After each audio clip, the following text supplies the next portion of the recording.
اعوذ باللہ من الشیطان الرجیم بسم اللہ الرحمن الرحیم الحمد للہ رب العالمین صلی اللہ علی سیدنا محمد واہل بیتہ الطیبین الطاہرین اللہم صلی علی محمد وآل محمد۔ اما بعد، بحث کر رہے تھے ہم ان تصرفات کے بارے میں جو کہ قسم ثالث ہیں۔ ہاں جی، اس پہ بحث کر رہے تھے۔ تو یہاں پر انہوں نے فرمایا ہے کہ یعنی یہ اگر ان عقود کے اندر، عقود جائزہ کے اندر یہ تصرفات اگر موجب فسخ ہو سکتا ہے تو پھر عقد فضولی میں بترکہ اولا ہو سکتا ہے۔ لیکن آگے فرمایا کہ بلکہ یہ اشکال ہے، یہ اگر ہوتے وہاں پر عقود جائزہ کے اندر یہ تصرف اگر فسخ کا موجب ہو سکتا تو ہمارے عقد فضولی میں بترکہ اولا ہم کہہ سکتے ہیں کہ یہ فسخ کے لیے جو ہے رد فعلی شمار ہو سکتا ہے۔ لیکن چونکہ وہاں پر ایسا نہیں ہے، عقود جائزہ میں یہ چیزیں موجب فسخ اور رد شمار، تو لہٰذا یہاں پر بھی ایسا نہیں ہے۔ بلکہ آگے جا کے فرماتے ہیں بل الاشکال فی کفایت سابق حسن، یہ اشکال فقط ان تصرفات میں نہیں ہے بلکہ بعض علماء عالم نے اس سے پہلے والے جو صورت، پہلے والی صورت التفات والی صورت، کیونکہ اس تصرف کی دو قسم ہے نا، ایک التفات کے ساتھ میں یہ کر رہا ہے مالک، ایک بدون۔ اب یہاں پر ابھی اب تک ہمارے پاس کیا تھا؟ بدون التفات والا۔ تو بغیر التفات کے عقد سابق کے تو التفات ہوئے بغیر یہ تصرف کرتا تو یقینی بات ہے یہ فسخ کا موجب نہیں ہے۔ بلکہ ہم ایک قدم آگے بڑھ کے کہیں گے کہ فرض کر اگر التفات بھی ہو، مثلا عقد سابق کی طرف التفات ہوتے ہوئے بھی اگر کوئی بندہ اپنے مبی کو آگے بے کے لیے پیش کرتا ہے تو تب بھی مصنف فرماتے ہیں کہ اس میں بھی فسخ کا شمار ہونا اور رد شمار ہونا، اس میں بھی اشکال ہے۔ اشکال بھی سابق ہی، یعنی التصرفات التي لا ينافي الاجازہ، یہ تصرفات جو اجازت کے ساتھ منافی نہیں ہیں، ولیکن فعلہ المالک بالالتفات الى العقد السابق، مالک نے ان تصرفات کو انجام دیا کس طرح؟ عقد سابق سے التفات ہوتے ہوئے۔ مثلا اس کو پتہ ہے کہ فضولی نے میرے موبائل کو فلان شخص کو فروخت کیا ہے، اس کو پتہ بھی ہے، لیکن یہ جانتے بوجھتے کیا کر رہا ہے؟ وہ اس موبائل کو دوسرے کے سامنے فروخت کرنے کے لیے پیش کر رہا ہے۔ تو اس کا یہ موبائل کو کسی سامنے دوسرے کے سامنے پیش کرنا، یہ پہلے ہم نے اوپر کیا کہا تھا؟ پہلے اب تک ہم نے کہا تھا یہ رد شمار ہو جاتا ہے، کیونکہ اس کے اندر کیا ہے؟ قصد کا یہ قصد پہلے موجود ہے۔ کیونکہ رد کے لیے کیا چاہیے؟ فقط اکیلا پھیل کافی نہیں، بلکہ پھیل کے اندر قصد انشاء بھی ہونا چاہیے، یعنی کہ وہ اس کو رد کرنے کے ارادے سے پھیل بجا لائے۔ تو یہ ارادے سے پھیل بجا لانا کب ہو سکتا ہے؟ التفات کی صورت میں۔ تو اب تک ہم نے التفات والی صورت میں کہا تھا کہ یہ رد شمار ہو سکتا ہے، لیکن ابھی آ رہا ہے کہتا ہے کہ نہیں، اگرچہ یہ التفات ہے عقد سابق کی طرف، لیکن التفات ہوتے ہوئے تب بھی یہ والا تصرف اور رد شمار ہونے میں اشکال ہے۔ اشکال کیوں ہے؟ اشکال اس وجہ سے ہے کیونکہ فإن بعض المعاصرین یظہر منہم، کیونکہ ہمارے بعض معاصر علماء اعلام جو کہ شیخ اعظم وغیرہ ہے، مثلا انہوں نے جو فرمایا ہے کہ کیا فرمایا ہے؟ دعوی الاتفاق علی اعتبار اللفظ فی الفسخ، انہوں نے ایک دعویٰ کیا ہے، شیخ اعظم وغیرہ نے کیا بہت بڑا دعویٰ کیا۔ کیا دعویٰ کیا ہے؟ کہ فسخ کے اندر بھی لفظ شرط ہے۔ انہوں نے کیا دعویٰ کیا ہے؟ کہ اگر آپ نے اپنے سے مال پر ہونے والے معاملے کو فسخ کرنا چاہتا ہے یا رد کرنا چاہتا ہے تو پھر اس کے لیے کیا شرط ہے؟ فسخ قولی ہونا چاہیے، فسخ فعلی ہونا کافی نہیں ہے۔ یہ اجماع کا دعویٰ ہے۔ انہوں نے اجماع کا دعویٰ کیا ہے کہ ہمارے فقہاء کے درمیان اس بات پر اجماع ہے، یہ جس طرح اجازت کے لیے لفظ ہونا چاہیے اسی طرح فسخ اور رد کے لیے بھی لفظ ہونا چاہیے۔ بغیر لفظ کے فسخ شمار نہیں ہوتا، بغیر لفظ کے رد شمار نہیں ہوتا۔ تو اس کا مطلب کیا ہوا؟ اگر یہ تصرف اگرچہ عقد سابق کے طرح التفات کے باوجود بھی آپ چلائے تب بھی یہ رد شمار ہوگا؟ نہیں ہوگا، کیونکہ یہاں لفظ نہیں ہے، کل جانا حاجم۔ اس وجہ سے مشکل ہے کہ اگر التفات کے باوجود بھی اگر یہ تصرف کرے تو پھر اس کا تصرف کا رد شمار ہونے میں کیا ہے؟ اشکال ہے۔ سمجھ آنے آنا ہے؟ ٹھیک ہے۔ والجیزہ، اور اسی وجہ سے، کس وجہ سے؟ اسی اجماع کا دعویٰ کی وجہ سے، لذا کا اشارہ ہے کیونکہ یہ اجماع کا دعویٰ درمیان میں موجود ہے، اسی وجہ سے استشکل العلامہ فی القواعد، علامہ حلی نے اپنے کتاب قواعد میں اشکال کیا ہے۔ علامہ حلی نے اپنی کتاب قواعد میں کیا اشکال، کس میں اشکال کیا ہے؟ فی بطلان الوکالہ بایقاء العقد الفاسد علی متعلقہا، کہ وکالے کے باطل ہونے میں اشکال ہے۔ ایک بندے نے وکیل بنایا، فرض کریں ایک بندے نے کسی کو وکیل بنایا تھا۔ وکیل کس کے لیے بنایا تھا؟ میں نے آپ کو وکیل بنایا ہے کہ یہ میری کتاب کو آپ فروغ کریں، میری اس کتاب کو فروغ کرنے میں میں نے آپ کو وکیل بنا دیا۔ ٹھیک، وکیل بنا دیا، اب یہ خوش ہے کہ میں وکیل ہوں، کتاب فروغ کرنے میں۔ اس کے بعد میں دوسرے تیسرے دن مالک اپنی کتاب کو خود فروغ کرتا ہے۔ مالک کیا کرتا ہے؟ اپنے کتاب کو خود فروغ کرتا ہے کسی بندے کو، لیکن وہ بھی کوئی فروغ تو کر رہا ہے لیکن عقد فاسد کے ذریعے سے، عقد صحیح کے ذریعے نہیں، کیونکہ عقد صحیح کے ذریعے سے فروغ کرے تو پھر یقینی بات ہے وکالہ فاسد ہو جائے گا نا، اس میں شک نہیں ہے، ٹھیک ہے۔ عقد فاسد کے ذریعے سے یعنی اس نے ایسا عقد بے انجام دیا اپنے کتاب کے اوپر جو کہ عقد فاسد ہے، اور یہ بندہ عقد فاسد کے فساد کا علم نہیں رکھتا ہے، سمجھا نہیں رہا ہے؟ آپ غور سے سنیں، مالک نے پہلے زید کو وکیل بنایا تھا کہ زید تم میری کتاب کو کسی کو فروغ کر سکتے ہیں، پھر دوسرے تیسرے دن اس زید کو چھوڑ کر مالک نے کیا کیا، خود آ کے اپنے کتاب کو کسی کو فروغ کیا، بے عقد بے کے ذریعے سے، عقد ہبے کے ذریعے سے کسی طریقے سے اس میں تصرف کیا، لیکن وہ عقد تو کیا، لیکن کیا تھا، شرعی نقطہ نگاہ سے وہ عقد فاسق تھا، عقد فاسد، اور عقد فاسد کیا، نقل ملکیت کا موجب نہیں ہے، عقد فاسد کیا موجب نقل ملکیت نہیں ہوتا، ٹھیک ہے نا۔ اب یہ بندہ اس نے یہ عقد فاسد تو انجام دیا مالک نے، یعنی یہ عقد فاسد انجام دینے والے کون ہیں، مالک ہیں، مالک نے عقد فاسد انجام دیا، لیکن مالک کو اس عقد کے فساد کا خود کو علم نہیں ہے، فساد کا علم نہیں ہے، وہ سمجھ رہے کہ عقد صحیح ہے، تو پھر وہاں پر فقہا نے فرمایا ہے، وہاں پر یہ علامہ وغیرہ نے اشکال کیا ہے کہ پھر اس عقد فاسد کی وجہ سے پہلے وکالے کا باطل ہونے میں کیا اشکال ہے، وکیل بنائے تو وکالت اپنی جگہ پر رہے گا، اگر یہ عقد صحیح ہوتا تو کیا ہونا تھا، یقیناً وکالت باطل ہونا تھا نا، کیونکہ عقد صحیح ہو تو پھر یقینی بات ہے اس عقد کے ذریعے سے کیا ہوتا ہے، نقل ملکیت ہو جاتا ہے، تو نقل ملکیت ہونے کے بعد وکالت کا موضوع رہے گا، اس کو وکیل کس کام کے لیے بنایا ہے، کتاب کو فروغ کرنے کے لیے وکیل بنایا ہے، تو مالک نے عقد صحیح کے ذریعے سے کتاب کو کسی کو فروغ کیا، تو یہاں تو مسئلہ واضح ہے، کیونکہ اس بے آسانی کی وجہ سے یقینی بات ہے کتاب تو فروغ ہو گیا، تو پھر وکالت خود بہت کیا ہو جاتا ہے، باطل ہو جاتا ہے، کیوں؟ کیونکہ وکالت کا موضوع کتاب تھا وہ تو نہیں رہا، تو لہٰذا کیا موضوع مفوت الموضوع ہوا نہیں ہوا، لیکن یہاں پر کیا ہوا ہے، عقد فاسد کے ذریعے سے اس نے تصرف کیا ہے جو کہ موجب نقل ملکیت نہیں ہے، تو پھر وہاں پر علامہ نے کہا ہے کہ عقد فاسد کی وجہ سے سابقہ وکالت کا باطل ہونے میں کیا ہے، اشکال ہے، اس وکالت سابقہ باطل، اس کے لیے فسخ شمار، اس کا یہ عقد فاسد اس وکالت سابقہ کے لیے رد شمار یا فسخ شمار نہیں ہوتا، ٹھیک، اگرچہ اس کو فساد کا علم نہیں ہے، فساد سے یہ بندہ جاہل ہے، جاہل ہونے کے باوجود تب بھی اس کا یہ عمل وکالت کے لیے فسخ شمار نہیں ہوتا، تو مطلب کیا ہوا، اگر فساد کا علم ہو تو پھر یقینی بطریقہ اولا فسخ نہیں ہوگا نا، اگر فساد کو نہ جانتے ہوئے کرنے کے باوجود اگر یہ وکالت کے لیے فسخ کا سبب نہیں ہے تو پھر اگر فساد کا علم ہوتے ہوئے کرے تو یقینی بطریقہ اولا یہ فسخ کا شمار، تو پھر مطلب یہ کہ وکالت کے سے التفات ہے لیکن اس کے باوجود یہ فسخ کا سبب نہیں بنا، ہاں جی۔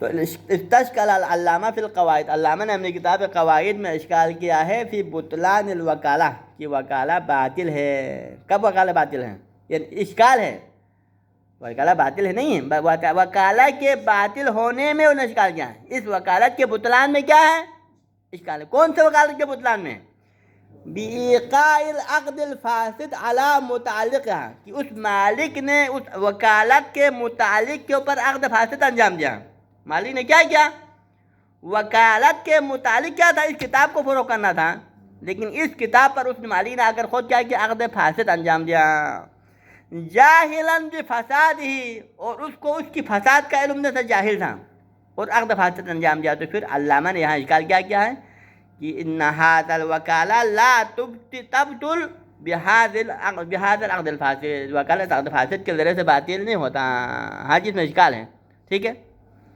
تو اس کا مطلب کیا ہوا، اگر یہ عقد فاسد کو انجام دے دے اور کو بھی علم بھی فساد کے ساتھ، تو پھر کیا ہوگا، پھر یقیناً وکالہ بطریقہ اولا باطل نہیں ہوگا، پھر اس کے بدلان کے لیے کوئی سبب ہی نہیں ہوگا۔ وقررہ، اور اسی علامہ کے اشکال کی تائید کی ہے، قرارہ نے تائید اس بات کی ہے، وقررہ، اسے علامہ کے اشکال کو مزید پاورفل بنا دیا ہے، اس کی تاکید کی ہے، کس نے، فی الایضاح، فخر الدین نے اپنی کتاب، فخر الدین کون ہے، علامہ کا بیٹا ہے، اور اس کی کتاب ایضاح النافع ہے، اس کے اندر علامہ کے فخر الدین اپنی کتاب ایضاح کے اندر بھی اس کی تائید کی کہ ہاں یہ اشکال درست ہے، ہمارے والد محترم نے جو اشکال کیا تھا وہ اپنی جگہ پر درست ہے، ہاں جی۔ وجامع المقاصد، محقق کرکی نے بھی اپنی کتاب جامع مقاصد میں بھی علامہ کے اشکال کو اس کی تائید کی ہے کہ ہاں یہ علامہ کے اشکال اپنی جگہ پر درست ہیں، علی الاشکال، ہاں جی، لیکن علی الاشکال یعنی یہ قررہ کا مفعول ہے، الاشکال متعلق کہ کہاں جاتا ہے؟ متعلق اشکال علامہ ہے، یعنی کہ قررہ علی ھذا الاشکال، ابھی اشکال الاشکال الذی اشکل العلامہ علی بطلان الوکالہ، علامہ نے اس عقد فاسد کے ذریعے سے وکالت کے فسخ ہونے پر جو اشکال کیا تھا، تو فخر الدین اور امحقی کے کارکن نے اس اشکال کی، یہ اشکال اپنے جگہ پر درست سے کہا ہے انہوں نے۔ کیوں اشکال درست سے کہا ہے؟ کیونکہ وکالت فسخ ہونے کے لیے لفظ ہونا چاہیے، لیکن یہ اس فعل کے ذریعے سے وکالت فسخ نہیں ہوتا۔ ہاں جی، اس فعل کے ذریعے سے وکالت فسخ نہیں ہوتا ہے۔ وکالت فسخ ہونے کے لیے کیا چاہیے؟ اس کی طرف سے، یعنی کہ عدم تراضی شرط ہے، فقط اس مبی کو اس پر عقد فاسد کرنے کی وجہ سے وکالت فسخ نہیں ہوتا۔ ہاں جی، والحاصل خلاصہ کلام اسی کی وضاحت آ رہا ہے۔ والحاصل ان المتیقن من الرد هو الفسخ القولی، لہذا یہاں پر انشاءاللہ اس حاصل کے اندر آپ کو پورے بحث کا ایک خلاصہ بتائیں، یعنی کیونکہ اب تک ہم نے تصرفات کی چند اقسام بیان کی ہیں، اب تک ہم نے مالک کا کرنے والے تصرفات کی چند اقسام بیان کی ہیں، تو ان سارے اقسام کا ایک ایک کر کے یہاں پر وضاحت کرائیں، ٹھیک ہے جی۔ خلاصہ کلام ہمارا یہ ہے کہ ان المتیقن من الرد هو الفسخ القولی، اگر عقد فضولی کیا کسی کے مال پر اور مالک اس عقد فضولی کو رد کرنا چاہتا ہے، تو پھر قدر متیقن اس کو کیا ہے؟ اگر کوئی مالک اپنے مال پر ہونے والے عقد فضولی کو فتح کرنا چاہتا ہے، تو اس کا قدر متیقن مرید کیا ہے؟ وہ فسخ قولی ہونا چاہیے، یعنی فسخ تو کہو تم اپنی زبان سے، یا ردت تو کہو، اس طرح کہہ کے فتح کرو، یہ قدر متیقن ہے، یہ اس کا سب سے بالاتر مقام ہے، اس کے ذریعے سے فسخ نہ ہونے میں کوئی شک و شبہ نہیں ہے، ٹھیک ہے۔ یہ پہلا مرحلہ ہو گیا۔ اس کے بعد دوسرا مرحلہ وفی حکمہ، اور اسی فسخ قولی کے حکم میں اس کے برابر کسی حد تک اس کے حکم میں کیا؟ اس کے حکم میں کیا ہے؟ تفویض محل الاجازہ، کہ آپ ایسا کام کریں بعد میں، کہ فسخ قولی تو نہیں کیا، فسخ تو نہیں کہا، ردت تو نہیں کہا، لیکن آپ نے خود آ کر مبیع کو کسی بندے کو فروخت کیا، نقل ملکیت کر دیا، آپ نے اس کے مال کو اپنی ملکیت سے کسی کو نہ کیا۔ نقل ملکیت کرنے سے کیا ہوتا ہے؟ پھر آپ نے فسخ تو نہیں کیا لیکن نقل ملکیت کیا، تو پھر اجازت کا محل خود بہت کیا ہو جاتا ہے؟ اجازت کا محل۔ تو یہ بھی فسخ قولی کی طرح ہے، اجازت کا محل فوت ہونا بھی فسخ قولی کی طرح ہے۔ یقیناً فسخ نہ ہونے میں کوئی چانس ہے؟ فسخ نہ ہونے کے لیے کوئی چیز باقی نہیں رہا نا، تو یہاں میں کیا رہے گا؟ تو لہٰذا اسی فسخ قولی کے حکم میں کیا ہے؟ تفویض محل الاجازہ، یعنی مالک ایک ایسا کام کرے کہ اس کی وجہ سے اجازت کے محل کیا ہو جائیں؟ فوت ہو جائیں، بحیث اس طرح سے اجازت کا محل فوت ہو جائیں کہ لا یصح وقوع الاجازہ، کہ اس کے بعد میں پھر اجازت کا واقع ہونا درست طرح سے درست نہیں ہوتا۔ علی وجہ، اس طرح سے اجازت کا لاگو ہونا کہ یؤثر من حین العقد، کیونکہ اجازت کو کاشف قرار دینے کے سامنے کیا ہونا چاہیے؟ وہ اجازت حین العقد مؤثر ہونا چاہیے، لیکن آپ نے جو کام کیا اس کی وجہ سے کیا ہوا؟ آپ کے اس کام کی وجہ سے اجازت کا محل اس طرح سے فوت ہوا ہے کہ اب اس اجازت کا حین العقد مؤثر ہونے کے لیے کوئی چیز باقی نہیں رہا۔ تو اس صورت میں یہ والا عمل بھی کس کے مانند ہے؟ فسخ قولی کے مانند ہے، اور یہ بھی فسخ شمار ہو جاتا ہے۔ ہاں جی، لیکن فسخ شمار ہونے سے مراد یہ کہ محل فوت ہونے کی وجہ سے، ٹھیک ہے، ختم۔ یہ ہو گیا دوسرا صورت ثانی۔ تیسری صورت وَأَمَّا الرَّدُّ الْفِعْلِي، لیکن اگر آپ نہ فسخ قولی کرتا ہے اور نہ کوئی ایسا کام کرتا ہے جس سے تفویض المحل الاجازہ ہو، بلکہ ایک ایسا کام کرتا ہے جو کہ فعل رد فعلی ہے، یعنی آپ نے اس مبیع کو مثلاً مبیع میں ایسا تصرف کیا جو کہ ناقل ملکیت نہیں ہے، آپ نے اس مبیع میں ایسا کام کیا جو کہ نقل ملکیت کا سبب تو نہیں ہے، لیکن وہ بس اجازت کے ساتھ کیا ہو رہا ہے؟ منافات ہو رہا ہے، یہ ہے نا، تو جیسے ہم پہلے اشارہ کیا تھا، ٹھیک ہے۔ وَأَمَّا الرَّدُّ الْفِعْلِي، ایسا رد فعلی، رد فعلی سے مراد کون سا رد فعلی یہاں پر؟ کیونکہ رد فعلی کا لفظ استعمال کرنے کا مطلب ہے کہ رد فعلی جس میں قصد رد بھی شامل ہو، وَإِلَّا خود فعل بما ہوا رد نہیں ہوتا ہے۔ جب آپ کو رد فعلی کہے تو سمجھ جائیں کہ وہ فعل بھی کرے، تصرف بھی، اور تصرف کرتے وقت اس میں رد کا ارادہ بھی رکھتا ہوں، قصد بھی رکھتا ہوں، تو یہ ہوتا ہے رد فعلی۔ ہاں جی، وَأَمَّا الرَّدُّ الْفِعْلِي، رد فعلی کیا ہے؟ ابھی آ رہا ہے، وَهُوَ الْفِعْلُ الْمُنشَأُ بِهِ مفہوم الرد، رد فعلی سے مراد وہ فعل ہے کہ جس کے ذریعے سے مفہوم رد کا انشاء کیا جائے، یعنی کہ خود ارادہ و قصد کے ساتھ رد کے مفہوم کو وجود میں لانا چاہتا ہے وہ بندہ، یعنی کہ اس کو پتہ ہے کہ پہلے میرے مال پہ عقد ہوا ہے، لہٰذا میں یہ کام بجا لا رہا ہوں، تو یہ کام میں اس قصد سے بجا لا رہا ہوں تاکہ اس کام کے ذریعے سے میرے پہلے والا عقد کیا ہو جائے، تو لہٰذا قصد رد کے ساتھ یہ فعل انجام دے رہا ہے مفہوم رد کو وجود میں لانے کے لیے، اس طرح، ٹھیک ہے۔ تو کیا آیا، اب یہاں سوال ہے یا یہ فعل جو کہ رد کے قصد کے ساتھ رد فعلی انجام دے رہا ہے، هل هذا الرد الفعلی ایضا يعد ردا ام لا، یہ سوال ہے۔ تو اس کا جواب مصنف کیا دیتے ہیں؟ فقد عرفت، جیسا کہ آپ نے پہلے بھی جان لیا کہ نفی البعد عن حصول الفسق، ہم نے یہاں پر بعد کی نفی کی ہے، یعنی ہم نے کیا کہا کہ بغیر بعیدین کہا کہ اس کا فسق شمار ہونا بھی بعید نہیں ہے، یعنی مطلب کیا، یہ بھی رد شمار ہو سکتا ہے۔ لیکن آگے جو شرح کرنے والوں نے لکھا ہے کہ یہاں پر فقط انہوں نے نفی البعد اکیلا نہیں کیا ہے، بلکہ مصنف نے پہلے اس کو سرے سے رد قرار دیا ہے، اس نے جزمن کہا ہے کہ یہ رد شمار ہوتا ہے۔ یہاں فقط نفی البعد کا اکیلا مسئلہ نہیں ہے، بلکہ انہوں نے کنفرم کہا ہے کہ یہ فسق شمار ہو جاتا ہے۔ فقط عرفت، آپ نے جانے کہ نفی البعد عن حصول الفسق، ہم نے بعد کی نفی کی ہے۔ لا غیر بعیدین کہا ہے، کیا غیر بعید ہیں؟ اس فعل کے ذریعے سے جس میں رد کا ارادہ بھی شامل ہو، اس کے ذریعے سے فسق شمار ہونا بھی بعید نہیں ہے، بلکہ فسق شمار ہو جاتا ہے۔ یہ تیسرا مرحلہ ہے، صورت ثالث، صورت رابع۔ اب اپنا صورت رابع کی طرف۔ وہ صورت رابع کیا ہے؟ وہ اما مجرد و ایقاع، آپ فقط پہ فقط واقع کرے، وجود میں لائے، کیا لائے؟ ما ینافی مفہوم، ایک ایسا فعل وجود میں لائے کہ جس کا مفہوم، جس فعل کا مفہوم جو ہمیں اس فعل سے جو سمجھ میں آ رہا ہے وہ منافی ہے۔ کس وجہ سے منافی ہے؟ بقا والعقد کے بقا کے ساتھ منافی ہو رہا ہے۔ یعنی آپ نے اس مبی کے ساتھ، مبی کو فضولاً فروغ کیا تھا فضولی نے، بعد میں مالک نے کیا ایک ایسا تصرف انجام دیا، اور اس تصرف سے جہاں تک ہم جو سمجھتے ہیں وہ کیا ہے کہ اس کا یہ فعل اس عقد کے بقا کے ساتھ منافات ہو رہا ہے، لیکن اس نے مفہوم رد کو ایجاد نہیں کیا یہاں پر، یعنی انشاء رد نہیں کیا ہے۔ اس نے یہ جو کام کر رہا ہے وہ رد کے ارادے سے نہیں کیا ہے، رد کا قصد نہیں رکھتا ہے، لیکن خود ایک فعل انجام دیا ہے، اور ظاہراً لوگ اس فعل سے کیا سمجھتے ہیں؟ یہ سمجھتے ہیں کہ آپ کا یہ فعل اس پہلے والے عقد کے ساتھ کیا ہے؟ منافی ہے، فقط منافی ہو رہا ہے، بقائے عقد کے ساتھ تنافی ہے۔ حج من غیر تحقق مفہوم رد، ابھی تک رد کا مفہوم وجود میں نہیں لایا ہے، یعنی اس نے اپنے اس فعل سے مفہوم رد کو وجود میں لانے کا ارادہ نہیں کیا ہے، مفہوم رد کو تحقق پذور کیے بغیر فقط اس فعل کو انجام دیا ہے۔ تو هل هذا يعد ردا ام لا، یہ سوال ہے۔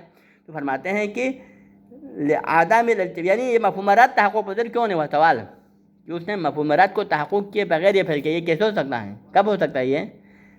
عدم الالتفات الى وقوعات، کیونکہ آپ پہلے عقد کے وقوع کے ملتفت ہی نہیں ہے نا۔ ٹھیک ہے، آپ کے موبائل پر معاملہ پہلے عقد فضولی کی شکل میں تو ہوا ہے، ٹھیک ہے، لیکن آپ کو اس عقد کا پتہ ہی نہیں ہے، آپ کو پتہ ہی نہیں کہ میرے موبائل کو کسی کو فروغ کیا نہیں کہ آپ اس مفہوم پہلے والے عقد سے ملتفت ہی نہیں ہیں، اور ملتفت نہ ہونے کی وجہ سے آپ نے دوسرے دن کیا کیا، اسی موبائل کو کسی دوسرے بندے کو مثلاً یا فروغ کیا، یا اس میں نے کسی کو فروغ کرنے کے لیے پیش کیا، تو اس فعل سے کیا آپ نے مفہوم رد کو قصد کیا ہے؟ مفہوم رد کو قصد نہیں کیا۔ کیوں نہیں کیا ہے؟ کیونکہ مفہوم رد کا قصد کب ہو سکتا ہے؟ جب عقد ثابت کی طرف آپ ملتفت ہے، اس کا علم ہے، تو آپ یہاں رد کے عنوان سے کرے گا، لیکن عقد ثابت کی طرف آپ متوجہ ہی نہیں تو آپ رد کا انشاء کہاں سے کرے گا؟ رد کا انشاء کرنے کے لیے پہلے مرحلے میں شرط کیا ہے؟ پہلے عقد کا علم ہونا چاہیے، ملتفت ہونا چاہیے۔ تو لہٰذا عدم الالتفات، آپ کو سرے سے ملتفت ہی نہیں ہے تو مفہوم رد کا انشاء ہونا ممکن نہیں ہے۔ لہٰذا بغیر قصد مفہوم رد کے آپ نے اس فعل کو وجہ لایا جو کہ اس فعل کے ساتھ عقد کے بقا کے ساتھ منافی ہیں۔ عدم الالتفات لا وقوع العقد، تو آیا، اب یہاں سوال یہ ہے کہ آیا اس کا یہ فعل جس میں مفہوم رد کا انشاء موجود نہیں ہے، فقط منافات موجود ہیں، یہ رد شمار ہو سکتا ہے نہیں ہو سکتا ہے؟ تو مصنف کا جواب کیا ہے؟ فالاکتفاء به مخالف للاصل، اس کے ذریعے سے رد کے لیے اکتفا کرنا، اس کے اوپر التفا کرنا، اکتفا کس حوالے سے؟ رد کے لیے، یعنی آپ پہلے والے عقد کو رد کرنے کے لیے فقط اسی فعل پر اکتفا کر کے اسی کو رد شمار کرنا، یہ کیا ہے؟ یہ کیا ہے؟ مخالف للاصل، یہ اس اصل کے ساتھ مخالف ہے۔ کون سا اصل؟ ہم نے پہلے کہا تھا استصحاب کی دو قسم ہمارے پاس، اصل کی طرف سے بھی ایک استصحاب ہے، وہ کیا ہے؟ عقد کے دن سے اصل کے اوپر عقد کیا ہوا؟ لازم ہوا نا، اصل کے اوپر عقد تو لزوم آیا ہے اسی عقد کے دن۔ اب وہی لزوم کا سلسلہ ابھی تک قدر متعین موجود ہے، لہٰذا اس لزوم کو قطعاً ختم کرنا چاہیں، کیونکہ یقین شک یقین کو ختم نہیں کر سکتا ہے، لا تنقض الیقین بالشک۔ اب اگر آپ یہ فعل جو بغیر مفہوم رد کے قصد کیے بغیر، رد کے ارادہ و قصد کیے بغیر یہ جو فعل بجالا ہے، اس کا رد شمار ہونا نہ ہونا مشکوک ہے، نہیں ہے؟ اگر یہ قطعاً رد شمار ہو جاتے تو پہلا بار اصل ظاہر ہو جاتا، لیکن اس کا رد شمار ہونا مشکوک ہے۔ جبکہ پہلے اصل کیا کہہ رہا ہے؟ ابھی تک وہی لزوم، ابھی تک یقین ہے، تو لہٰذا اس یقین کو رفع کرنے کے لیے کیا چاہیے؟ دوسرا یقین چاہیے. اس شک کی طرح یقین رفع نہیں ہوتا ہے. ٹھیک. اور ایک اور اصل کیا ہے ہمارے پاس؟ خود مالک کے حوالے سے اصل ہے، کیونکہ مالک کے لحاظ سے عقد کے اندر قابلیت اللزوم ہے یا نہیں ہے؟ عقد کے اندر قابلیت اللزوم پیدا ہوا ہے، وہی قابلیت اللزوم کا سلسلہ اب بھی یقیناً موجود ہے. اس قابلیت اللزوم کو ختم کرنے کے لیے کیا چاہیے؟ ایک ایسا رد ہونا چاہیے جو کہ قابلیت اللزوم کو قطعاً ختم کریں. لیکن اگر رد مشکوک ہو تو پھر اس رد مشکوک کے ذریعے سے قابلیت اللزوم ختم. تو لہٰذا آپ کا یہ عمل اس اصل کے ساتھ مخالف ہونے کی وجہ سے اس کا رد شمار ہونا مشکل ہے. رد شمار ہوگا نہیں ہوگا؟ نہیں ہوگا. ٹھیک ہے. مخالفون للاصل، اصل کے ساتھ مخالف ہیں. ٹھیک ہے. اب پتہ اس کے آگے جاتے ہیں. وفی حکم ما ذکرنا، اور اسے ہمارے ما ذکرنا کے حکم، ہمارا ما ذکرنا کیا؟ وہی منافات والا، کہ آپ کا یہ والا فعل سابقہ عقد کے ساتھ منافات ہیں. اس کی حکم میں ایک اور چیز ہے. وہ حکم کیا ہے؟ الوکالہ والوصایہ، وکالہ اور وصایہ بھی ہیں. کہ وکالہ وصایہ میں کسی کو پہلے وکیل بناتا ہے، پھر آپ اس میں ایسا بعد میں کوئی ایسا فعل بجا لاتا ہے جو کہ وکالات کے ساتھ منافی ہے. یا مثلاً آپ پہلے کسی چیز کے اوپر وصیت کرتا ہے، پھر بعد میں ایسا کام کر دیتا ہے جو کہ وصیت کے ساتھ کیا ہو؟ منافی ہو مثلاً. تو کیا یہ اس وکالت و وصایات کے لیے فسخ شمار ہوگا نہیں ہوگا؟ تو فرماتے ہیں کہ ولیکن الاکتفاء فیما، یہ اگرچہ ظاہراً تو یہ ہمارا عقد فضولی جیسا ہے، لیکن آگے مصنف فرماتے ہیں ولیکن الاکتفاء فیما بالرد الفعلی اوضح، لیکن وکالہ و وصایت کے اندر رد فعلی پر اکتفا کرنا تھوڑا واضح تر ہے. یعنی بالفاظ اگر ہم عقد فضولی کے اندر تو یہ کہیں گے کہ یہ رد شمار نہیں ہو سکتا ہے، کیونکہ ہمارے پاس ایک اجماع بھی موجود ہے. لیکن وکالہ و وصایت کے اندر کوئی ایسا اجماع موجود نہیں ہے. ٹھیک. تو اس بنا پر ہم کہہ سکتے ہیں کہ عقد فضولی میں رد فعلی، اس کے یہ فعل جو ہے رد فعلی شمار نہیں ہو سکتا ہے. لیکن وکالہ و وصایت کے اندر اگر کوئی ایسا فعل منافی بچا لائے تو پھر اس کا جو ہے وکالت و وصایت کے لیے رد شمار ہونا واضح تر ہے. کیوں واضح تر ہے؟ نمبر ایک یہ ہے کہ عقد فضولی کے اندر یہ فسخ قولی ہونا ضروری ہونے پر اجماع کا دعویٰ ہے، لیکن یہاں پر ایسا نہیں. اور دوسری بات وکالت اور وصایت دونوں دو معیار پر قائم ہیں. وصایت کے اندر، وکالت کے اندر کیا ہونا چاہیے؟ وکالت کے اندر نمبر ایک یہ ہونا چاہیے کہ مالک کی وکیل کا، یہ موکل کا اذن ہونا چاہیے. موکل کا اذن. ٹھیک. اس عمل میں موکل کا اذن ہونا چاہیے. اور اذن رفع ہونے کے لیے کیا چاہیے؟ اس کا کوئی ایسا عمل جو اس کی رضایت کے منافی ہو، اس سے ثابت ہونے سے اذن ختم ہو جاتا ہے. اور یہاں پر اس نے کیا کیا؟ اس نے تصرف کیا نہیں کیا؟ اس مورد وکالت کے اندر اس نے خود تصرف کیا بعد میں. تو اس کا یہ تصرف کیا کر رہا ہے؟ اس کا یہ تصرف اس اذن کے ساتھ منافی ہے، تو عدم رضایت ثابت ہو جاتا ہے. تو یوں ہی عدم رضایت ثابت ہو جائے گا، فوراً اس کی وکالت منتفی ہو جائے گا. تو لہٰذا اس کے لیے کیا ہے؟ حتماً رد قولی کی ضرورت نہیں ہوتا ہے. وصایت کو دور کرنے کے لیے رد قولی کی ضرورت نہیں ہوتا ہے، بلکہ ہر ایسا کام سے وکالت ختم ہو سکتا ہے جو اس کی عدم رضایت پہ دلالت کر سکتا ہے، اور اس کا یہ فعل بھی عدم رضایت پہ دلالت کر دیتا ہے. ٹھیک. اور دوسری بات وصایت کے مسئلے میں، وصایت میں دو شرط ہیں. وصایت پر عمل نافذ ہونے کے لیے یاد نمبر ایک، اس موصی کی موت واقع ہونا چاہیے، تب جا کے وصی پہ عمل کر دیتا ہے. اس سے پہلے تو عمل نہیں کرتا نا، اس کی موت کے بعد عمل کرنا ہے وصیت کے مورد پر.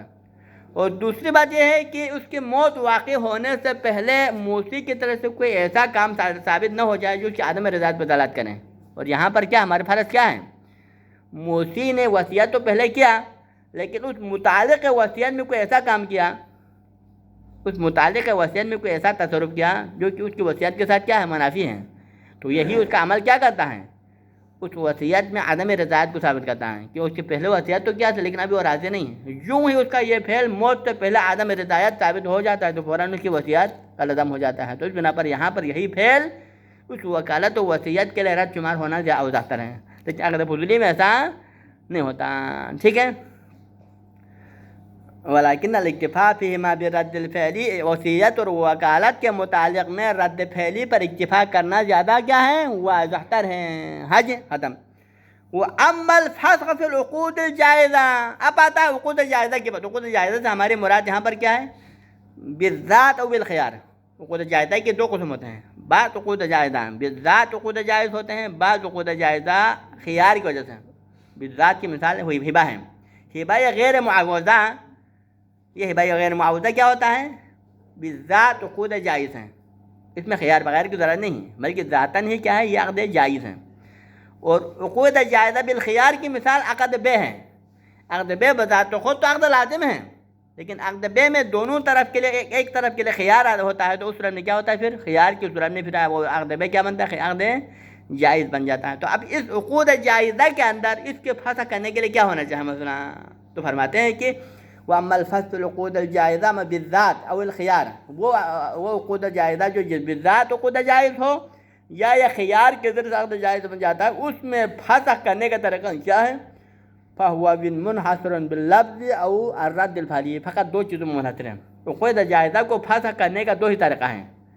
یا تو عقود جائزہ کو آپ لفظ کے ذریعے سے فسخ کریں، آپ نے اپنے لیے خیار رکھا تھا، عقد بے میں اپنے لیے خیار رکھا تھا، تو آپ نے بعد میں کیا کیا؟ لفظ کے ذریعے سے خیار فسخ استعمال کیا، فسخت العقد اور اخترت الفسخ کہا، تو اس لفظ کے ذریعے سے اس کا جو بے خیاری فسخ ہو گیا.